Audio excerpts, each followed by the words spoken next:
মোৰ আইতাই এটা সাধু কথা ক'লে। সাধুটোৰ নাম হ'ল দুটা পোহনীয়া প্ৰভুভক্ত কুকুৰ এলেং আৰু বেলেং। এই এলেং আৰু বেলেঙৰ সাধু কথাটো বন্ধুসকল মই জানি মোৰ বৰ ভাল লাগিল। সেইকাৰণে মই বন্ধুসকল তোমালোককো জনাব বিচাৰিছোঁ। তোমালোকৰ আইতাহঁতে তোমালোকক কৈছে না কোৱা নাই মই নাজানো, কিন্তু মোৰ আইতাই এনে সুন্দৰ এটা সাধু কথাটো কোৱাত মোৰ বৰ ভাল লাগিল। আৰু সেয়েহে আহাচোন আমি এই মোৰ আইতাই কোৱা সাধু কথাটো শুনো। এখন গাঁৱত এজনী বুঢ়ী আছিলে। বুঢ়ীৰ দুটা পোহনীয়া কুকুৰ আছিল আৰু সেই কুকুৰ দুটাৰ নাম, এটাৰ নাম এলেং আৰু এটাৰ নাম বেলেং। এলেং আৰু বেলেং এই দুটা কুকুৰ বৰ হৃষ্টপুষ্ট আছিল আৰু বুঢ়ীৰ কথা সকলো মানি চলিছিল আৰু বুঢ়ীও কুকুৰ দুটাক বৰ মৰম কৰিছিল। আৰু বুঢ়ী এদিনাখন ওচৰৰ গাঁৱত তেওঁৰ জীয়েক আৰু জোঁৱায়েক, সেই জীয়েক আৰু জোঁৱায়েকৰ ঘৰত আলহী খাবলৈ মন স্থিৰ কৰিলে আৰু অৰ্থাৎ যাব ওলাল। সেই গতিকে ক'লে এলেং আৰু বেলেগক যে তোমালোকে মোৰ ঘৰখন চাবা, তোমালোককে মই ঘৰখন এৰি থৈ যাওঁ। সেই গতিকে মই মোৰ যি খবৰ জোঁৱাইহঁতৰ ঘৰত যায় তেওঁলোকৰ অলপ কিছু খবৰ লৈ আহোঁ, কি কি চলিছে, কেনেকৈ চলা নাই। এই বুলি কৈ এলেং আৰু বেলেঙক বুঢ়ীজনীয়ে এৰি থৈ গুচি গ'ল আৰু এটা জংঘলৰ সুৰসুৰীয়া ৰাস্তাৰে বুঢ়ীয়ে যাত্ৰা কৰিলে। এইদৰে বুঢ়ীয়ে জংঘলৰ মাজেৰে যাওঁতে যাওঁতে ৰাস্তাৰ মাজত চাৰিটা শিয়াল দেখা পালে আৰু সেই চাৰিটা শিয়ালে বুঢ়ীৰ ওচৰলৈ আগুৱাই আহি বুঢ়ীক খাব খুজিলে। আৰু সাধু কথাত বন্ধুসকল জীৱ জন্তু আদি সকলোৱে কথা ক'ব পাৰে, সেয়েহে এই সাধুটোত শিয়ালেও কথা ক'ব পাৰে। গতিকে সেই শিয়াল কেইটাই আগুৱাই আহি বুঢ়ীক খাব খোজাত বুঢ়ীজনীয়ে ক'লে, বাচাহঁত মোক নাখাবা, মই মোৰ ছোৱালীৰ ঘৰলৈ যাওঁ, অৰ্থাৎ মই জোঁৱাইৰ ঘৰলৈ যাওঁ। যেতিয়া মই জোঁৱাইৰ ঘৰত যাম তাতে ভাল ভাল বস্তু মই খাব পাম আৰু অলপ মই তন্দুৰুস্ত মানে অলপ শকত হৈ আহিম। তেতিয়া তোমালোকে মোক খাবলৈ ভাল পাবা যেতিয়া মই ঘূৰি আহিম। আৰু তোমালোকৰ কাৰণে মই মোৰ জোঁৱাইৰ ঘৰৰ পৰা চৰাই লৈ আহিম, পাৰ লৈ আহিম, মাছ লৈ আহিম। তোমালোকে সেইবিলাক খাব পাৰিবা আৰু মোকো খাব পাৰিবা। যিহেতু মই এইটো ৰাস্তাতে আহিবই লাগিব, তোমালোকেনো মোক কেনেকৈ বাচাই থাকিব, মোক মৰিব লাগিব মই। সেয়েহে তোমালোকে গধূলিত লাগি ধৈৰ্য ধৰা, মই জোঁৱাইৰ ঘৰৰ পৰা ঘূৰি আহি আছোঁ।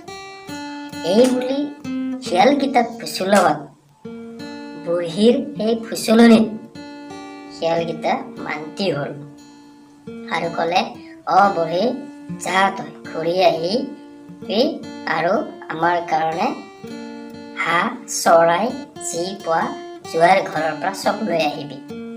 এনেকৈ কোৱাত বুঢ়ী জোঁৱাইৰ ঘৰলৈ গুচি গ'ল আৰু জোঁৱাই জীয়েকে দূৰৰ পৰাই বুঢ়ীক দেখা পালে আৰু সেই জীয়েক জোঁৱায়েকে সিহঁতৰ মা আৰু শাহুৱেক দেখা পাই খুব আনন্দিত হ'ল আৰু ঘৰৰ ভিতৰলৈকে লৈ গ'ল। পাছত বুঢ়ীয়ে ৰাস্তাত কি কি ঘটনা ঘটিল সেই সকলোবিলাক জীয়েক জোঁৱায়েকক সদৰি কৰি ক'লে আৰু ঘৰৰ খবৰ তেওঁবিলাকৰ খবৰ ল'লে, বুঢ়ীৰ খবৰ দিলে, এলেং আৰু বেলেঙৰ কথাবিলাক ক'লে। এইদৰে কথা আলোচনা কৰিলে। তাৰ পাছত জীয়েক আৰু জোঁৱায়েকে নিজৰ শাহুৱেকক এসাঁজ ভাল সুস্বাদু আহাৰ যোগাৰ কৰি দিলে আৰু খালে। সকলোৱে মিলি এসাঁজ ভালকৈ তেনেকৈ খালে।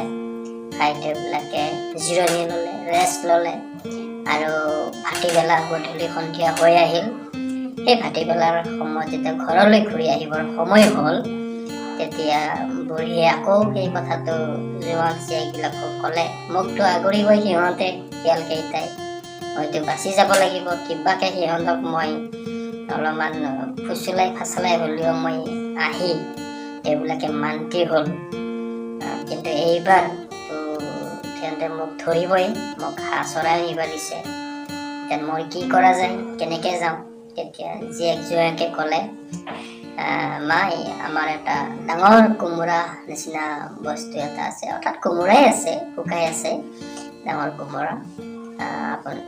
আপুনি এই কোমোৰাটোৰ ভিতৰতে আপুনি সোমাওক আৰু এই কোমোৰাৰ যোগেদি আপুনি ঘৰলৈ গুচি যাওক। সেইদিনত সাধু কথা যিহেতু ডাঙৰ কোমোৰা আছে নহয় জানো, এইবিলাকো সম্ভৱ। আৰু সেয়েহে সেই বুঢ়ীক জীয়েক আৰু জোঁৱায়েকে কোমোৰাটোৰ ভিতৰত সোমাই দিলে। সোমাই দি ৰাস্তাৰ সেই ঘৰৰ পৰা সেই ৰাস্তাটোলৈ বগৰাই দিলে। আৰু বগৰাই দিয়াত সেই বুঢ়ীও ভিতৰত সোমাই বাগৰি ৰাস্তাটোৱেদি আহি আছে। কিন্তু শিয়ালকেইটাতো কম চতুৰ নহয়, সিহঁতেও যদিও মানুহতকৈ টেঙৰ নহয়, তথাপিতো সিহঁতে ৰখি আছে সেই ৰাস্তাটোত। বুঢ়ী আহিব যিহেতু, তাক খামেই, আমাৰ কাৰণে চৰাই আনিব, হাঁহো আনিব, এইবিলাক কথা ভাবি যেতিয়া তেওঁলোকে দেখিলে এটা কোমোৰাৰ নিচিনা বস্তু এটা ঘূৰি আহি আছে সিহঁতৰ মানে আগলৈকে। আৰু সেইবোৰ দেখা পাই শিয়ালকেইটাই ভাবিলে, এইটো কি বস্তু হ'ব পাৰে, এইটো কেনেধৰণৰ বস্তু, বৰ আচৰিত বস্তু দেখোন এইটো। সিহঁতে আগুৱাই যায় সেই বস্তুটো যেতিয়া খুলি চালে, এইটোতো কি বস্তু হ'ব পাৰে। এনেকুৱা গোটেইকেইটাই ঘূৰি ঘাৰি চাওঁতে দেখা পালে যে ভিতৰত বুঢ়ীয়ে সোমাই আছে। তেতিয়া ক'লে, এই বুঢ়ী ওলাই আহা।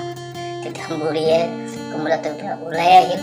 আৰু ওলাই অহা সিহঁতৰ বিৰাট খং, চালা বুঢ়ী, তই এনেকৈ ঠগাই লুকাই খালে পলাই যাব খুজিছিলি, কিন্তু ধৰা পৰিল নাই এতিয়া, তোক কিন্তু আমি ৰেহাই দিয়াত নাই, খামেই।